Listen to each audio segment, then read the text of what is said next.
Hola hermanos y hermanas, ¿cómo están? Hoy estaremos meditando en Romanos capítulo 16, versículos 1 al 16.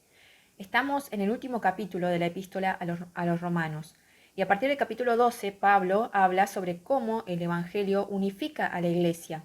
En los capítulos 14 y 15 se enfoca específicamente en los asuntos que creaban divisiones étnicas en la iglesia romana. Estas disputas eran acerca de las leyes de alimentación judías y del día de reposo. Y Pablo los exhorta diciendo que estas prácticas no definen quiénes forman parte y quiénes no de la familia de Dios. Los temas culturales no son esenciales en el reino de Dios, pero sí son reales y se deben aprender a respetar sus diferencias. Pablo recuerda que el amor sana y unifica a la familia de Jesús. El pasaje de hoy contiene recomendaciones y saludos. Estos saludos personales de Pablo fueron a romanos y a griegos, a judíos y a gentiles, a hombres y a mujeres, a prisioneros y a ciudadanos prominentes. La iglesia trascendía las líneas culturales, sociales y económicas, lo que permitió que el Evangelio tenga un gran alcance. De esta lista concluimos que la iglesia era dinámica, una iglesia en movimiento que crece, que no ha quedado estancada y quieta en una tradición o encerrada en una cultura en particular. Una iglesia que ha sido capaz de integrar a las personas, que ha intentado superar toda problemática mediante la obediencia en la práctica del amor, con todo lo que esto implica. También nos muestra cómo Pablo, a pesar de que aún no había visitado a Roma, conoció a este grupo de personas tan diverso en sus viajes a otros lugares y cómo cada uno de ellos ha sido importante en la proclamación del Evangelio y del poder del Evangelio para unificar a la iglesia. No voy a hablar detalladamente sobre todas las personas que Pablo saluda, pero sí quiero hablar de 2 o 3 cosas que podemos aprender de ellos.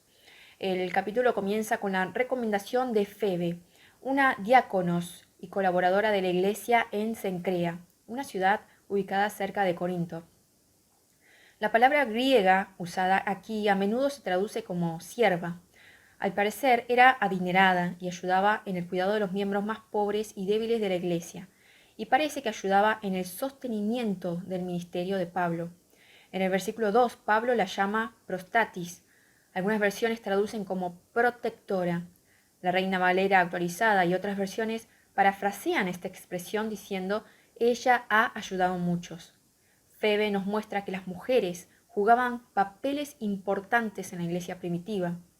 Esta lista de saludos, con tantos nombres femeninos, es evidencia también de la inmensa ayuda que las mujeres han brindado y pueden brindar en el ministerio del Evangelio. Aparentemente, Febe estaba camino a Roma y quizás se le encomendó esta carta desde Corinto, donde fue escrita. Pablo envía una recomendación en avanzado para que los romanos la reciban y apoyen durante su estadía en su ciudad. Tales recomendaciones eran importantes porque había una gran necesidad de este tipo de asistencia para los misioneros y había muchos engañadores que querían aprovecharse de la generosidad de los cristianos. Esto nos muestra la ventaja de las cartas de recomendación que hoy en día siguen en pie, ya sea cuando uno viene de visita de otra iglesia, ayuda a tener una referencia de quienes vienen y darles un recibimiento digno de los siervos del Señor. Incluso cuando uno va a estudiar al seminario, recuerdo haber llevado una carta de recomendación del pastor Pedro Q. No sé qué habrá puesto porque era un sobre cerrado, pero supongo que habrá sido bueno porque pude terminar mis estudios. Es una buena manera y cuán importante es la comunicación entre las iglesias locales, entre los líderes, para poder ayudarse mutuamente sin malentendidos. Priscila y Aquila son un matrimonio conocido, mencionados en Hechos 18 como asociados de Pablo y ayudantes de Apolos. Ellos, junto a los demás judíos, salieron de Roma expulsados por el emperador y se mudaron a Corinto. Allí se reunieron con Pablo y lo recibieron en su casa, y trabajaban juntos porque tenían el mismo oficio, hacían tiendas. Fueron misioneros como Pablo y sirvieron en Roma, Corinto y Éfeso. Ya que no habían edificios de iglesia en ese tiempo, este matrimonio sirvió también abriendo las puertas de su casa. La iglesia de su casa nos da una pista sobre la organización de la iglesia primitiva. El saludarse unos a otros con un beso santo puede sonar extraño para nosotros, pero parece que esta práctica fue abusada más tarde, utilizando sin vergüenza, ocasionando sospechas. El saludo debe ser siempre con Cristo en el medio. Prestemos atención cuántas veces dice Pablo saluden. A partir del versículo 3, ¿con qué verbo empiezan las oraciones? ¿Cuál es de entrada la aplicación que podemos sacar de este pasaje? El saludo es el primer acto comunicacional.